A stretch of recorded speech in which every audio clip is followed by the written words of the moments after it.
మీరు ఇంజనీరింగ్ చేశారా? జాబ్స్ కోసం సెర్చ్ చేస్తున్నారా? 3600 మందికి పైగా స్టూడెంట్స్ కి జాబ్స్ వచ్చేలా చేసిన code Gyan 100 days software course లో జాయిన్ అవ్వండి. మీ కెరియర్ ని బిల్డ్ చేసుకోండి.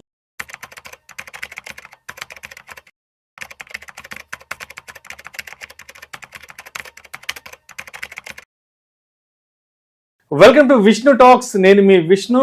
ప్రస్తుతం నాతో పాటు senior stock market analyst Sundararamareddy గారు ఉన్నారు. వారితో మాట్లాడదాం. సార్, సుందరరామరెడ్డి గారు నమస్తే సార్. నమస్తే అండి. సుందరరామరెడ్డి గారు, welcome to Vishnu talks. So Sundararamareddy గారు, గోల్డ్ లోన్స్ పై త్వరలో రిజర్వ్ బ్యాంక్ ఆఫ్ ఇండియా కొత్త గైడ్ లైన్స్ ని తెర మీదకు తీసుకురాబోతుంది. దీనివల్ల గోల్డ్ ని తనఖా పెట్టుకొని ఎవరైతే డబ్బులు ఇచ్చే చిన్న చిన్న కంపెనీస్ ఉన్నాయో వీళ్ళందరి మీద పెద్ద ఎత్తున దెబ్బపడే అవకాశం ఉంది, కొరడా జొలిపించే అవకాశం ఉందంటూ కూడా మనకి వార్తా కథనాలు వెలువడుతున్నాయి. ఎందుకంటే ఇప్పటి వరకు ఈ బంగారం తాకట్టు పెట్టుకున్న డబ్బులు ఇచ్చే ప్రొసీజర్ ఏదైతే ఉంది అదంతా కొంత డీసెంట్రలైజ్డ్ గా ఉంది. బట్ ఇక్కడ నుంచి దీన్ని సెంట్రలైజ్ చేయాలంటే కూడా రిజర్వ్ బ్యాంకు కొత్త ఫ్రేమ్ వర్క్ రెడీ చేస్తుంది. అంటే దీని నుంచి మనం ఏం తెలుసుకోవాలంటారు ఇక్కడ నుంచి కొత్తగా?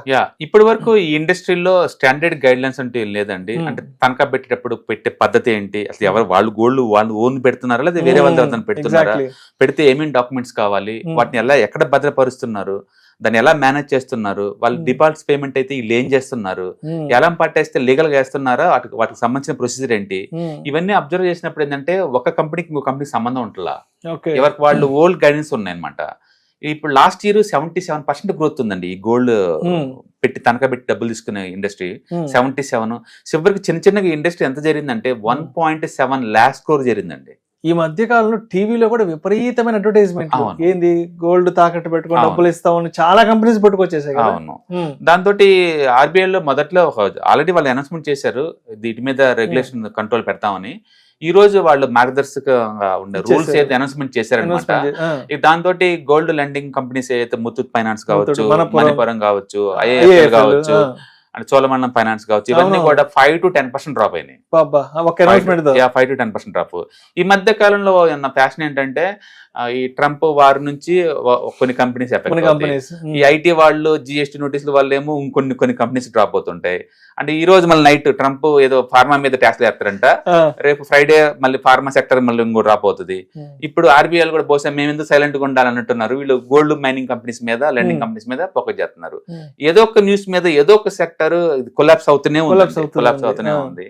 అండ్ బట్ ఇండియాలో ఇంతవరకు స్టాండర్డ్ ప్రొసీజర్ లేదు కాబట్టి ఇది గుడ్ థింగ్ అండి. ఎందుకంటే చిన్న చిన్న పల్లెటూరులో ఏయో కంపెనీస్ వస్తున్నాయి, మీకు బంగారం విడిపిస్తాము, డిస్ట్రిక్ట్ లెవెల్లో మండల లెవెల్లో కూడా ఎవరో కంపెనీలు పెట్టేస్తున్నారు. ఎవరు గోల్డ్ పెడుతున్నారు కూడా అది ఒరిజినల్ గోల్డా లేదంటే దొంగతనంగా తీసుకొచ్చి అది కూడా దాని లేదు.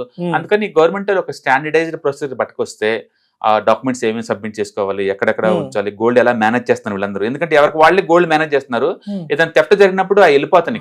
సేఫ్టీ ప్రికాషన్స్ స్టాండర్డ్స్ ఉన్నాయా లేదా అని. అవును, సెంట్రలైజ్ ఎక్కడ స్టోర్ చేయాలి, వీటన్నిటికీ ఒక మార్గదర్శక రూల్స్ ఏదో వాళ్ళు జారీ చేస్తా అంటున్నారు. ఈ రోజు ఆ న్యూస్ వచ్చింది అంతే, స్టాక్స్ తప్పడప్ప పట్టడం మొత్తం పట్టడం స్టార్ట్ అయింది అనమాట. But that's good investors long term point of లో. అందుకని గోల్డ్ లో మామూలుగా అయితే మనం ఏం రికమెండ్ చేస్తాం ఇన్వెస్టర్స్ కి, గోల్డ్ లో డైరెక్ట్ గా ఇన్వెస్ట్ చేసే బదులు ఈ గోల్డ్ లెండింగ్ కంపెనీస్ కానీ లేదా ఆర్నమెంట్స్ డిజైన్ చేసే కంపెనీలు కానీ ఇన్వెస్ట్ చేసుకోండి, బాగా వస్తుందని చెప్తాము.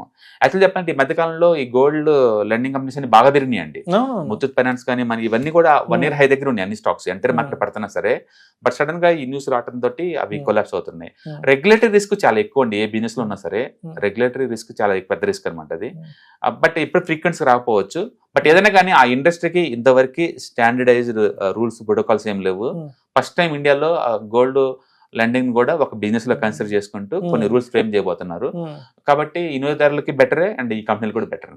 సో అంటే మొత్తానికి ఈ గోల్డ్ లెండింగ్ ఇండస్ట్రీలో ఉన్న కొన్ని లూప్ హోల్స్ ని కొంచెం సరి చేసి అవును వాటిని వినియోగదారులకు ఈజీగా ఉండేలా, ఉపయోగపడేలా. ఎందుకంటే ఒకప్పుడు సిటిజన్ ఫైనాన్స్ కూడా ఎవరు పెడితే అట్లా ఉండేది, ఎవరు పెడితే వాళ్ళు చేసుకున్నారు. తర్వాత ఆ యాక్ట్ వచ్చిన తర్వాత స్టాండర్డేషన్ అయింది, కొంతవరకు ఇన్సూరెన్స్ కవర్ అవుతుంది కదా ఏదైనా అవుతున్నా కూడా.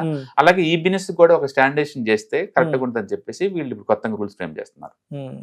కాబట్టి ముందు రోజుల్లో ఈ ఇండస్ట్రీ కూడా ఒక స్టాండర్డ్ ఇండస్ట్రీ స్టాటస్ వచ్చింది అనమాట. అప్పుడు చిన్న వాటిలోనే పెద్దకి మన సంబంధం లేకుండా ఆర్బీఐ పర్మిషన్ ఉన్నాయి కాబట్టి మనకు కూడా అష్యూరెన్స్ ఉంటుంది, గోల్డ్ మనకి ఇస్తారని. ఎందుకంటే చాలా సార్లు మనం కంప్లైంట్ చేస్తారు మా గోల్డ్ కాదు అది, గోల్డ్ అది వస్తుంది ఇది Obviously. వస్తుంది అనేది. అవునవును. ఇవేం లేకుండా ఉండిపోయే ఛాన్స్ ఉంటుంది. రైట్. యాక్చువల్గా గోల్డ్ లో ఉన్న బ్యూటీ ఏంటంటే అది ఎమర్జెన్సీ మనీ అనమాట. నీకు అవును. అర్జెంట్ డబ్బులు కావాలంటే చాలు, మెడలో దగ్గరలో మణిపురం లేకపోతే ముత్తూట్ ఫైనాన్స్ ఉందనుకోండి, పెట్టితే 5 నిమిషాలు వచ్చేస్తాయి. ఒక 50 లక్షల రూపాయలు తెచ్చుకోవచ్చు ఎంత స్పాట్ అంత తీసుకోవచ్చు, అవసరానికి. నో ప్రోటోకాల్స్, అవును. నో స్టాండర్డైజ్ ప్రొసీజర్ అనమాట. అదే నువ్వు బ్యాంక్ వెళ్ళారు అనుకోండి, వాళ్ళు ఇప్పుడు కాదు 1 వీక్ తర్వాత రాను లేకపోతే 5 days రాను, గోల్డ్ వాల్యూస్ లేరు, ఎవరు అప్రూవల్స్ రావు, approvals వాల్యుయేషన్ చేసే పర్సన్ ఉన్నాడు. ఉండదు. ఆ లూప్ హోల్స్ పట్టుకొని ప్రైవేట్ వాళ్ళు బాగా ఎక్స్పెండ్ అయ్యారు. ఎంత అంటే వాళ్ళు టీవీ ఆన్ చేస్తే ఎవరి 10 నిమిషాలకు ఒకసారి వస్తుంది నీకు యాడ్స్ గోల్డ్. రూరల్ గా ఇది బాగా ఇంపాక్ట్ Impact తీసుకెళ్ళింది. అంటే అవును. ఏదైనా వ్యవసాయ అవసరాలకు వెంటనే డబ్బు అవును. కావాలన్నా కూడా వెంటనే ఏదో ఒక గోల్డ్ ఆర్నమెంట్ తీసుకెళ్లి 1 లక్ష 2 లక్షలు తెచ్చుకునేంత వెసులుబాటు ఈ మధ్యకాలంలో బాగా అవును. బాగా కలిగింది. అంత రేట్ కూడా gold last year almost 30% rise అయిందండి. అవును. అందుకని ఈ గోల్డ్ అసలు వీళ్ళు ఏం చేస్తున్నారు, స్టోర్ చేసి ఏం చేస్తున్నారు, ఏలం పట్టేస్తే ఎలా ఇస్తున్నారు, కస్టమర్ ఇన్ టైంలో పే చేయలేకపోతే వీళ్ళు ఫాలో అయ్యే ప్రొసీజర్స్ ఏంటి, ప్రోటోకాల్స్ ఏం లేవు ఇండియాలో. ఒక కంపెనీ వాళ్ళు ఒక్కోలాగా డీల్ చేస్తున్నారు. అందుకని వీటన్నిటిని ఒక సెంట్రలైజ్ తీసుకొద్దామని చెప్పేసి ప్రోటోకాల్స్ Right. డిజైన్ చేస్తున్నారు. దాంతో స్టాక్ మార్కెట్ లో వీళ్ళు ఏం లూపోల్స్ మనకు తెలియదు కదా, ఇన్వెస్టర్స్ ఒకసారి భయం తోటి అమ్మేసుకోవటం మీన్ చేస్తారు. Right. బహుశా ప్రాఫిట్ బుకింగ్ కూడా అనుకోవచ్చు, ఎందుకంటే ఈ మధ్య ఎంటైర్ మార్కెట్ డ్రాప్ అవుతుంది, డ్రాప్ అవ్వలేదు అనమాట. సో ఇవి drop. Right. Thank you sir, thank you so much.